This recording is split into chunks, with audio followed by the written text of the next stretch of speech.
Bismillahirrahmanirrahim.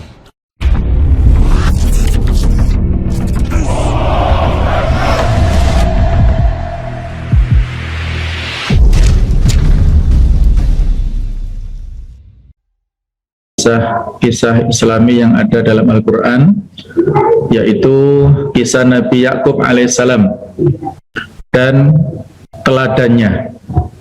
Ada banyak keteladanan yang bisa kita ambil sebagai pelajaran dari biografi atau kisah Nabi Yakub alaihissalam. Di antaranya dua hal ini yang menjadi penekanan kita pada kesempatan ini, yaitu menjaga kerukunan dalam keluarga serta kesabaran yang dimiliki oleh Nabi Yakub alaihissalam. Nah, jemaah sekalian, beliau adalah Yakub ibnu Ishak ibnu Ibrahim. Dinamakan Yakub karena ia lahir dalam keadaan memegang tumit saudaranya. Dari kata-kata akobun, ya, akobun itu tumit. Nah, jadi Yakub itu adalah kaitannya memegang tumit saudaranya. Beliau adalah memiliki saudara kembar, yaitu Is atau Isu, yang mana sebenarnya Nabi Yakub ini awalnya lebih dahulu, tapi saudaranya ini nggak mau kalah, ya. Jadi Is ini memiliki watak yang pesaing gitu, ya, dan itu sampai besar seperti itu, sehingga Is ini harus lebih dulu, ya, keluarnya. Nah, itulah asal muasalnya. Kemudian beliau juga disebut Israel karena Nabi Yakub ini seringkali melakukan perjalanan di malam hari. Nanti bisa kita lihat bagaimana pada saat beliau melakukan perjalanan dari Palestina ke Irak dan balik lagi ke Palestina, itu sering dilakukan pada malam hari. Di samping sudah kita ketahui bersama, Israel itu adalah dari bahasa Ibrani, dari dua kata, yaitu Is dan Ro'il, ya. Is adalah abdu, Ro'il adalah Allah. Jadi Israel adalah artinya hamba Allah. Jemaah sekalian, Nabi Yakub alaihissalam ini termasuk yang disebutkan oleh Nabi Muhammad SAW dalam kisahnya pada saat Nabi SAW memberikan pujian kepada Nabi Yusuf alaihissalam.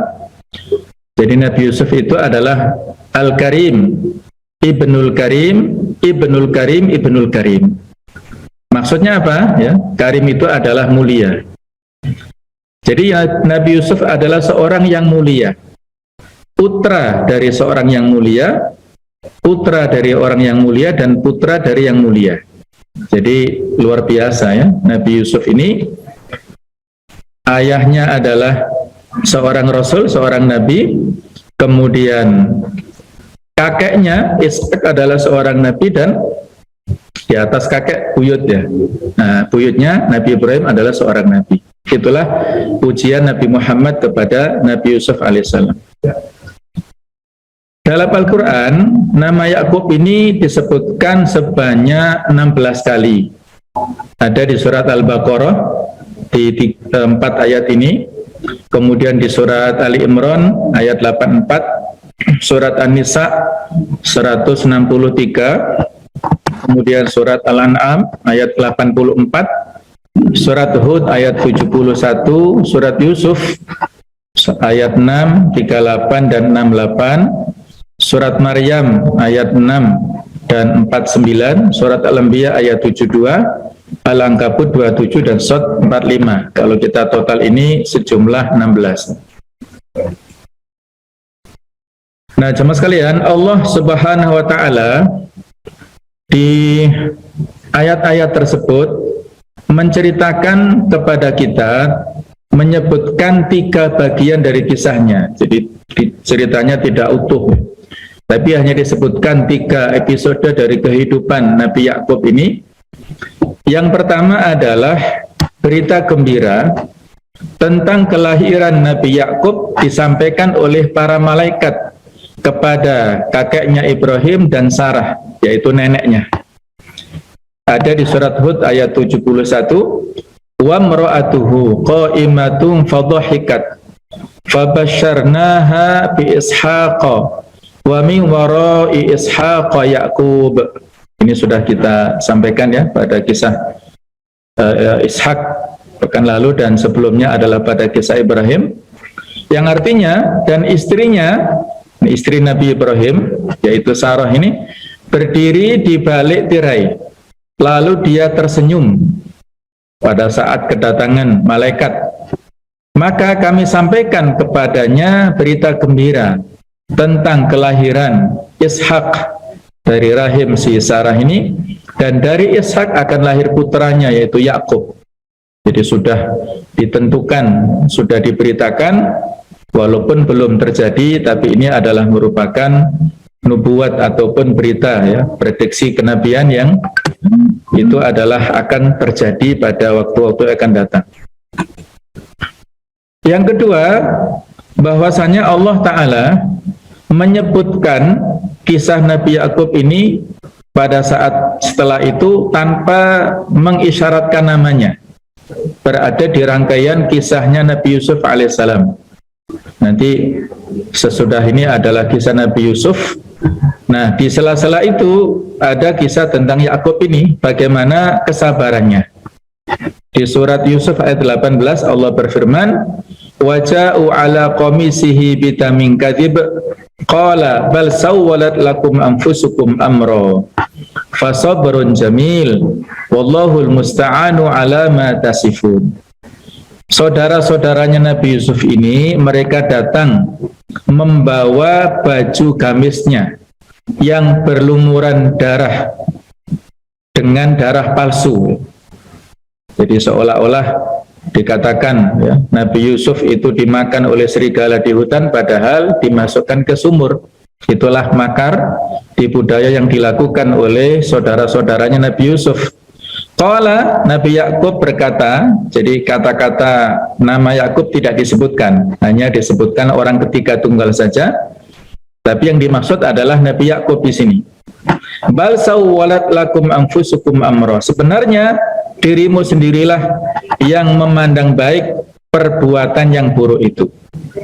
Jadi sebenarnya Nabi Yakub sudah mengetahui tipu daya, strategi, makar yang dilakukan oleh saudara-saudaranya. Tapi beliau bersabar ya. Fasabrun jamil. Fa'asbiru sabran jamila. Jadi kesabaran yang baik itulah kesabaranku. Wallahul musta'anu ala ma tasifun, dan Allah sajalah yang dimohon pertolongannya terhadap apa yang kamu ceritakan. Jadi semuanya dikembalikan. Allahul musta'an, Allah adalah sebagai tempat untuk dimintai pertolongan satu-satunya. Sebagaimana yang kita bacakan di Al-Fatihah, iyyaka na'budu wa iyyaka nasta'in. Al-musta'anu, tempat untuk kita minta pertolongan hanya Allah. Isti'anah itu hanya boleh kita tujukan kepada Allah Ta'ala saja. Ini kisah tentang isyarat Allah Ta'ala kepada Nabi Yakub alaihissalam.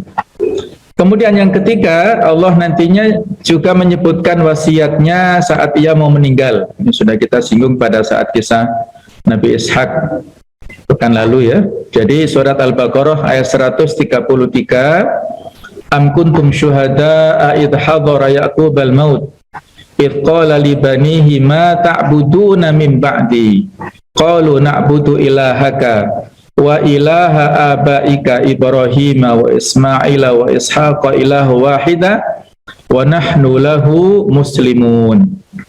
Apakah kamu menjadi saksi saat maut akan menjemput Yakub ketika dia berkata kepada anak-anaknya, apa yang kamu sembah sepeninggalku? Mereka menjawab, kami akan menyembah Tuhanmu dan Tuhan nenek moyang kamu, yaitu Ibrahim, Ismail dan Ishak, yaitu Tuhan yang Maha Esa, dan kami hanya berserah diri kepadanya. Ini menunjukkan keberhasilan pendidikan anak-anak yang dilakukan oleh Nabi Yakub, tarbiyatul aulad Nabi Yakub kepada putra-putranya yang berjumlah 12 itu, yang sebelumnya mereka adalah putra-putra ya, selain Nabi Yusuf dan Bunyamin saudaranya itu. 10 saudaranya ini melakukan tipu daya tadi, artinya mereka adalah putra-putra yang nakal. Tapi pada akhir hayat Nabi Yakub ini mereka betul-betul memiliki akidah yang kuat. Bisa kita ambil pelajaran ya, bahwa melalui wasiatnya tersebut kita dapat mengetahui bagaimana tingkat ketakwaannya Nabi Yakub ini. Kita mengetahui bahwa kematian adalah suatu bencana yang akan menghancurkan manusia, sehingga karenanya manusia menjadi lupa terhadap namanya dan ia hanya ingat terhadap penderitaan dan kesusahannya. Tetapi Nabi Yakub tidak lupa saat ia menjemput kematian untuk berdoa kepada Allah Subhanahu wa taala. Pada saat sakaratul maut itu saat-saat yang sangat menentukan. Banyak riwayat yang menyebutkan bahwasanya saat itu ketika orang bisa mengatakan ya, tetap dalam keimanannya, bahkan dalam hadis dikatakan man kana akhiru kalamihi la ilaha illallah dakhulal jannah, itu saking kritisnya suasana pada saat sakaratul maut ya. Tapi walau demikian si Nabi Yakub ini masih betul-betul ya menginginkan bagaimana generasi selanjutnya, apakah mereka terus ya beriman ataukah tidak, itu dikawal terus ya, dievaluasi dan dipastikan keamanan mereka masa depannya itu. Peristiwa ini terjadi antara Nabi Yakub dan anak-anaknya di saat menjelang kematian adalah peristiwa yang sangat besar. Kita di hadapan seseorang yang menghadapi sakaratul maut. Apakah masalah yang menyibukkan pikirannya di saat sakaratul maut? Apakah pikiran-pikiran yang selalu mengganggunya saat sakaratul maut? Apakah perkara penting yang harus disampaikannya sehingga hatinya menjadi tenang sebelum kematiannya? Apakah warisan yang ingin ditinggalkannya kepada anak-anaknya dan cucu-cucunya yang sudah kita singgung ya? Pertanyaannya, ma ta'buduna min ba'di, apa yang kalian sembah sesudahku? Bukan pertanyaan ma ta'kuluna min ba'di, apa yang kalian makan sesudahku. Soal rezeki sudah ada jaminannya setiap orang ya. Tapi kalau soal ibadah ini pilihan generasi pelanjutnya itu. Apakah sesuatu yang ingin disampaikannya sebelum kematiannya yang dapat menjamin keselamatan manusia? Anda akan menemukan jawaban dari semua pertanyaan itu saat beliau bertanya, apa yang kalian sembah sepeninggalku? Pertanyaan itulah yang sangat merisaukan beliau saat menghadapi sakaratul maut, yaitu masalah keimanan kepada Allah Ta'ala. Ia adalah masalah satu-satunya dan ia merupakan warisan yang hakiki. Anak-anak Israel atau yang kita kenal dengan Bani Israel menjawab bahwa kami menyembah Tuhanmu dan Tuhan ayah-ayahmu Nabi Ibrahim, Nabi Ismail dan Nabi Ishak, yaitu Tuhan yang Maha Esa, dan kami akan berserah diri kepadanya. Jadi sebenarnya jemaah sekalian, di dalam kalimat atau jawaban ini mereka Bani Israel juga mengakomodir ya, mengakui tentang kerasulan Ismail ini ya. Tapi anak turunnya barangkali yang melakukan penyimpangan sehingga tidak mengakomodir anak turunnya Nabi Ismail termasuk Nabi Muhammad itu, sehingga mereka hasad ya, memiliki sifat iri ya. Telah terdapat dalil yang kuat yang menunjukkan bahwa mereka diutus untuk menyebarkan Islam. Wala tamutunna illa wa antum muslimun. Jadi ada kata-kata Islam di situ. Jika mereka anak-anak Israel keluar dari Islam, maka mereka berarti keluar dari rahmat Allah. Dan jika mereka tetap mempertahankannya, maka mereka akan mendapatkan rahmat. Yakub akan meninggal dan ia bertanya kepada anak-anaknya tentang Islam, di mana ia merasa tenang atas akidah mereka. Jadi tidak ada alasan sebenarnya ya mereka untuk menolak Islam, untuk memusuhi Islam, itu tidak ada kalau dilihat dari kisahnya ini. Sebelum kematiannya beliau mendapatkan ujian berat berkenaan dengan anaknya Yusuf. Yusuf adalah seorang nabi seperti Yakub, di mana Allah mengutusnya pada penduduk Mesir. Ini pada kisah berikutnya ya. Ketika dilahirkan oleh ibunya yaitu Rifqah binti Azar, Nabi Yakub alaihissalam ini sebenarnya memiliki saudara kembar yang bernama Isu. Akan tetapi di antara mereka berdua justru tidak tercipta adanya kerukunan. Tidak ada nuansa kedamaian serta kasih sayang antara dua saudara kembar tersebut.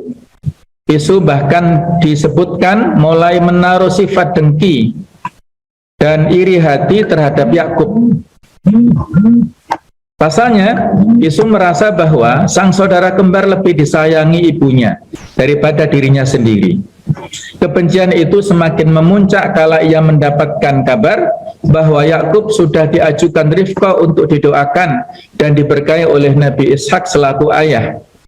Jadi sebagaimana yang kita ceritakan ya, bahwa pada saat itu Nabi Yakub dan Nabi Ishak ya, yang sudah usia cukup tua, pandangannya sudah tidak normal lagi ya, sudah hampir-hampir buta, susah membedakan antara dua putranya ini. Satu saat dia ingin supaya disuguhkan makanan hasil buruan yang lezat kepada Nabi Ishak. Maka saat itulah seorang Isu adalah beliau seorang pemburu yang hebat, yang handal, keluar rumah.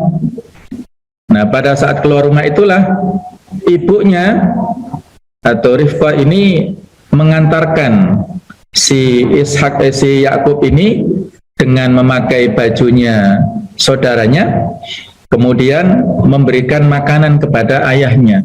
Ayahnya mengira jadi si Is ini disukai atau dicintai oleh ayahnya, sementara Yakub ini dicintai oleh ibunya. Keakrabannya seperti itu. Jadi pada saat Yakub didampingi oleh ibunya untuk menghadap si ayahnya, disodorkan, dan saat itulah didoakan keberkahan untuk Yakub. Nah, sehingga pada saat ya sudah dimakan, sudah didoakan dengan keberkahan yang banyak, ketika Is baru datang dari berburu dan menyodorkan makanan, sudah lewat ya. Dan doanya sudah tidak bisa ditarik lagi untuk saudaranya Yakub. Nah, saat itulah timbul hasad dalam diri Is ini ya. Nah, akhirnya ya dia bahkan karena emosinya ingin membunuh saudaranya itu. Melihat situasi yang semakin memburuk, Yakub mencoba meminta saran kepada ayahanda mengenai solusi terbaik dalam bersikap terhadap Isu ini. Usai mendengar keluh kesah salah satu putranya itu, Nabi Ishak memberikan saran agar Yakub pergi berhijrah ke Fadan Aram di Irak untuk menghindari dampak permusuhan dengan saudara kandungnya. Jadi supaya ngalah ya, supaya tidak terjadi pertumpahan darah karena Is ini sudah emosi. Maka dilakukanlah perjalanan ke Irak. Saat dalam perjalanan menuju rumah pamannya di Irak sana, Yakub tidur di suatu tempat dengan berbantalkan batu. Di sana dia bermimpi melihat sebuah tangga yang tersusun antara bumi dan langit, dan para malaikat naik turun tangga tersebut. Kemudian Allah berfirman bahwa Yakub akan memiliki keturunan yang sangat banyak, memberkahinya dan menyertainya selalu.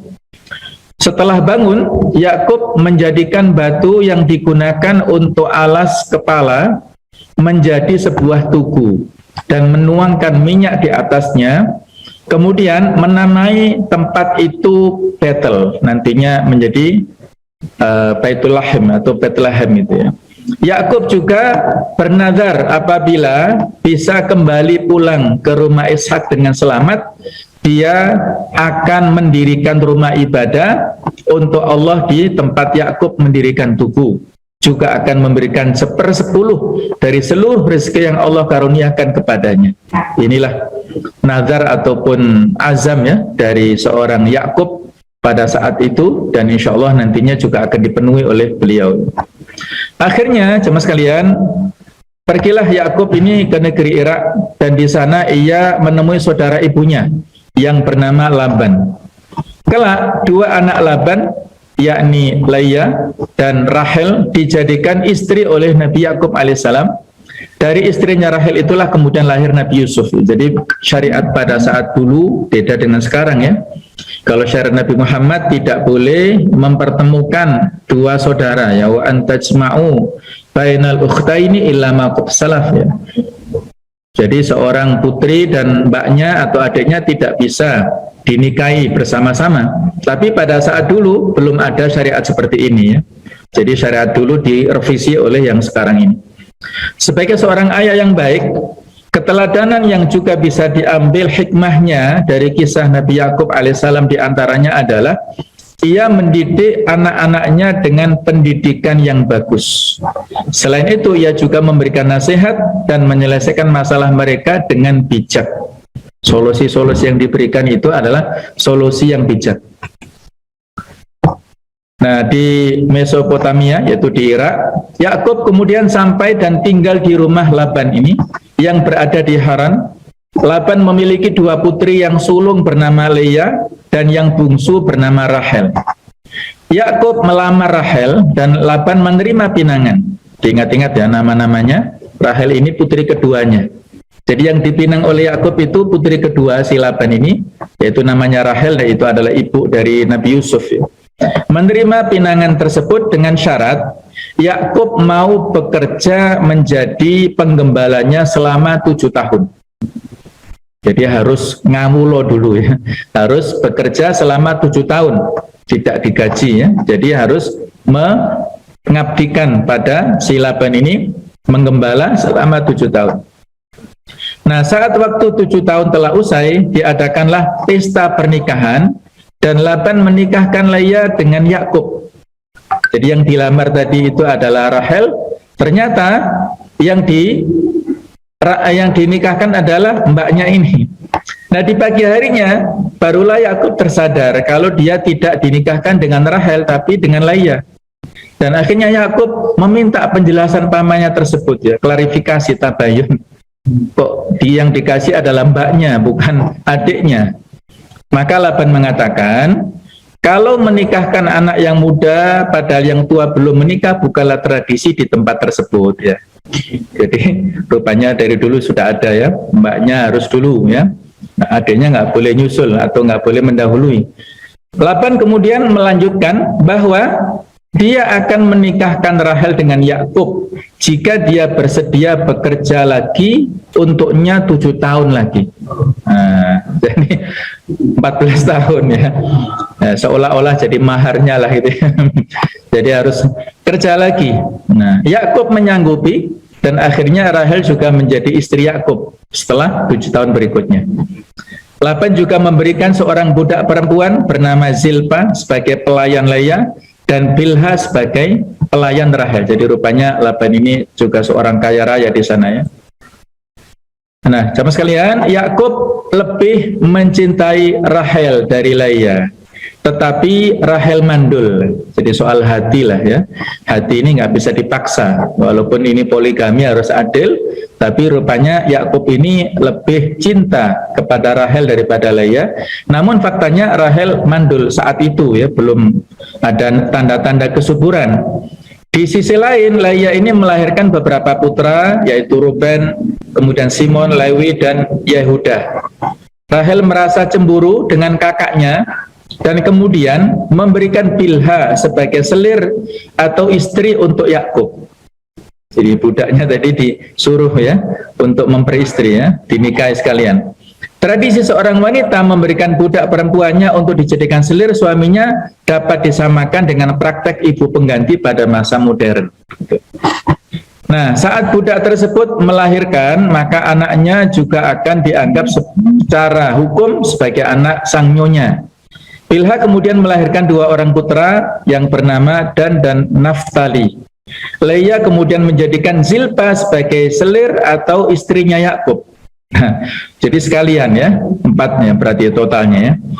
Zilpa kemudian melahirkan 2 orang putra, yaitu Gad dan Asher. Leah kemudian mengandung lagi dan melahirkan 2 putra, Isakhar dan Zebulun. Leah juga melahirkan seorang putra bernama Dina. Setelahnya barulah Rahel dapat hamil sendiri dan lahirlah seorang putra yang diberi nama Nabi Yusuf alaihissalam. Nah, itu dari Rahel ya.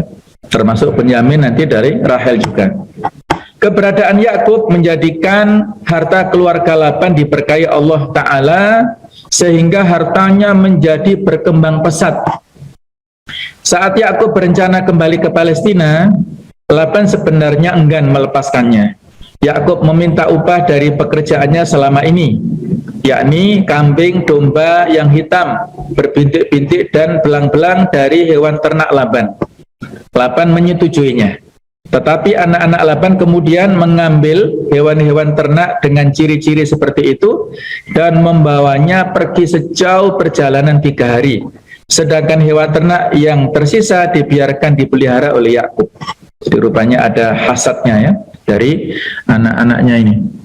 Kemudian Yakub memotong dahan-dahan pohon muda dan mengupas sebagian kulitnya sehingga di dahan-dahan tersebut terbentuk pola belang-belang. Dahan-dahan itu kemudian diletakkan di tempat-tempat minum ternak tersebut karena mereka suka kawin saat hendak minum. Jika ternak-ternak itu kawin di depan dahan itu, maka anaknya juga akan menjadi belang-belang. Yakub meletakkan dahan-dahan itu hanya di depan hewan ternak yang kuat. Jadi hewan yang lahir berpintik atau berbelang dalam keadaan kuat dan semuanya menjadi milik Yakub, sedangkan yang lemah tetap menjadi milik Laban. Peristiwa ini adalah mukjizat yang dimiliki oleh Nabi Yakub alaihissalam. Akhirnya episode berikutnya adalah kembali ke Palestina. Nabi Yakub kembali ke Palestina bersama istri-istri dan anak-anaknya, para budak dan hewan-hewan ternak. Yakub mengutus seseorang terlebih dahulu untuk menemui Esau.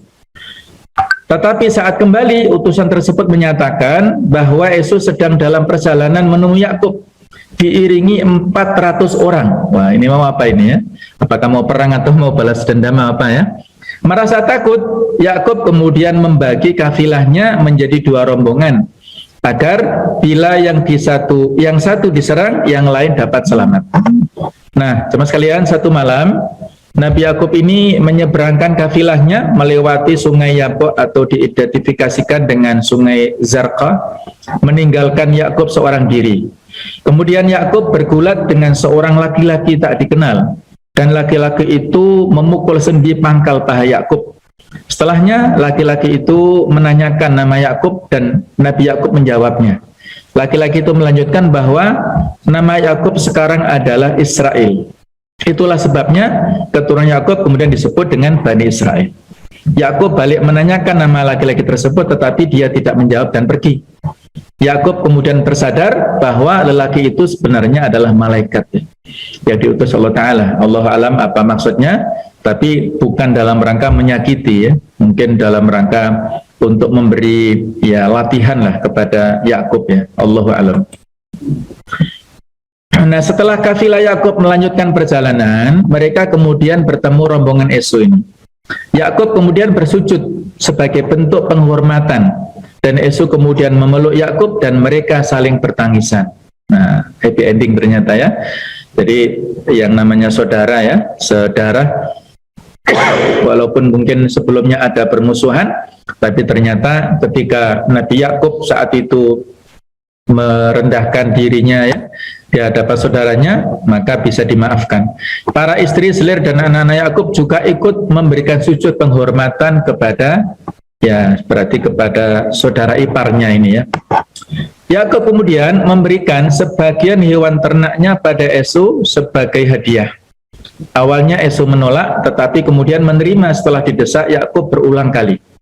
Esau menawarkan untuk menemani kafilah Yakub untuk diantar sana ke Palestina ya, tetapi Yakub menolak tawaran tersebut karena anak-anaknya masih kecil dan ada hewan-hewan ternaknya yang masih menyusu sehingga mereka tidak bisa berjalan tergesa-gesa. Rombongan Esau dan Yakub kemudian berpisah.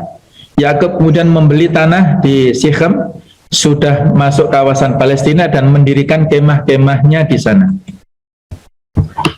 Dan pada tahap berikutnya cerita di Palestina, Dina yang dalam perjalanan mengunjungi para perempuan di daerah tersebut kemudian diculik oleh Sichem ini. Ini namanya sama dengan nama kota dan diperkosa. Sichem kemudian justru jatuh cinta dengan Dina dan ingin menikahinya. Maka sang ayah Sichem yang merupakan pemimpin kawasan tersebut, yaitu Hemor, mengunjunginya Yakub dan merundingkan kemungkinan keluarga mereka untuk berbesanan. Namun anak-anak Yakub yang lain merasa sakit hati dengan perlakuan mereka pada Dina, tetapi kemudian mereka memberi syarat agar keluarga Hemor untuk berkhitan supaya Dina bisa dinikahkan dengan Sichem ini. Dan berkhitan adalah tanda seseorang masuk dalam agama Ibrahim saat itu. Immer sepakat dan dia menyuruh laki-laki dari keluarganya dan penduduk kota untuk berkhitan. Saat rasa sakit berkhitan masih terasa di antara penduduk, Simon dan Lewi datang dan membunuh mereka semua. Termasuk di antaranya adalah Syechem dan Hemer, mengambil harta mereka dan membawa Dina pulang. Ya. Jadi rupanya dengan kekerasan. Ya. Setelahnya Allah memerintahkan kafilah Yakub ke Betel atau ke Baitul Maqdis ya untuk tinggal di sana. Di Betel Allah kembali berfirman padanya dan menjanjikan bahwa akan lahir raja-raja dari keturunannya dan negeri Palestina akan menjadi miliknya. Yakub kemudian mendirikan tugu di tempat tersebut, menyembelih hewan untuk kurban dan menuangkan minyak di atasnya. Beberapa tempat yang diidentifikasikan sebagai Betel adalah Baitin atau Al-Birah atau Baitul Maqdis atau Yerusalem yang sekarang menjadi pusat perhatian dunia karena ada orang-orang Yahudi yang ingin merebut di sana. Setelah itu mereka melanjutkan perjalanan ke Hebron, yaitu rumah Ishak. Di tengah perjalanan Rahel melahirkan seorang anak laki-laki yang kemudian dinamai Benyamin. Ya, jadi Benyamin ini adalah saudara seayah dan seibu dengan Nabi Yusuf. Nah, sementara yang 10 yang lain kan beda ya, beda ibu sehingga ada hasad yang ada pada episode berikutnya itu ya. Namun persalinan tersebut sangat sulit dan Rahel kemudian meninggal dunia. Dia dikuburkan di daerah dekat Baitul Laham atau Baitul Maqdis tadi. Setelahnya kafilah Yakub tiba di Hebron di kediaman Ishak. Dan Ishak meninggal pada usia 180 tahun. Kemudian Yakub dan Esau memakamkan ayah mereka di gua Makpela yang juga menjadi makam dari Ibrahim, Sarah dan Ribka. Yakub dan Esau diperkirakan berusia sekitar 120 tahun saat itu. Jadi masih lebih muda pada saat meninggalnya daripada Nabi Ibrahim. Nah, teman sekalian, wasiat yang diberikan oleh Nabi Yakub kepada putra-putranya di samping yang diabadikan oleh Al-Quran Al-Baqarah 133 tadi, juga Nabi Yakub memberikan wasiat di dalam Alkitab terkait peran dari keturunan anak-anaknya di masa mendatang. Seperti keturunan Yehuda akan mewarisi tongkat kerajaan, keturunan Zebulon akan tinggal di tepi laut dan menjadi pangkalan kapal, keturunan Asyir akan memiliki makanan mewah berlimpah dan akan memberikan santapan raja-raja, dan keturunan Naftali akan dikaruniai anak-anak yang indah. Jadi rupanya tadi ya, kalau di Al-Quran itu dikisahkan bagaimana kekhawatiran Nabi Yakub kepada putra-putranya terkait dengan akidahnya, tapi kalau di sini di Alkitab disebutkan tentang job masing-masing ya, diberikan bekal-bekal duniawi. Jadi ini tidak kita pertentangkan ya, karena memang Nabi Yakub ini di samping beliau adalah seorang yang memiliki ketakwaan yang tinggi, akhlak yang baik, kesabaran yang luar biasa, juga pada saat yang sama punya harta yang banyak yang didapatkan dari Irak tadi ya. Jadi tidak heran kalau pada akhirnya mendapatkan harta yang berlimpah seperti ini dan dibagi-bagi ke putra-putranya. Nah, akhirnya Nabi Yakub ini wafat ya pada usia 147 tahun. Jenazahnya kemudian dirempah-rempahi selama 40 hari dan bangsa Mesir bergabung selama 70 hari. Jadi beliau menyusul lah ya. Nabi Yusuf kan akhirnya menjadi Raja Mesir. Nah, kemudian Nabi Yakub diminta untuk ke sana dan rupanya meninggalnya di sana. Dan di masyarakat Mesir ya merasa kehilangan dengan sosok Yakub ini, jadi bergabung bahkan selama 70 hari. Setelahnya jenazahnya Yakub ini diantar ke Palestina dan diiringi oleh putra-putranya, para pegawai raja, dan para sesepuh istana. Penduduk Palestina yang melihat prosesi itu menyebutkan bahwa perkabungan orang Mesir amat riuh, ramai sekali ya. Yakub kemudian dikebumikan di gua Makpela di Hebron, di tempat jenazah Sarah, Ibrahim dan Ishak serta Ribka, yaitu ibunya, dan Leia istrinya, juga dikebumikan. Setelah menjadi wilayah kekhalifahan, didirikanlah sebuah masjid di tempat itu yang bernama Masjid Ibrahimi. Inilah foto dari Masjid Ibrahimi yang ada di Palestina, di Hebron, yang menjadi situs ya, yang bersejarah bahwa disitulah dimakamkan nabi-nabi yang menjadi keturunan Nabi Ibrahim ya, dan juga keluarga besarnya. Jadi sekali lagi ini adalah kisah yang betul-betul walaupun singkat ya, tetapi memberikan banyak pelajaran kepada kita semuanya ya. Nabi Yakub alaihissalam bagaimana kebijakannya ya, dalam memberikan solusi atau menghindari konflik di keluarganya ya, konflik beliau sendiri dengan saudara kembarnya, kemudian bagaimana cara untuk menyelesaikan hasad kedengkian yang dimiliki oleh saudara-saudara Nabi Yusuf alaihissalam ya. Nanti lebih jelasnya bisa kita lihat pada saat kisah ya Nabi Yusuf alaihissalam nantinya.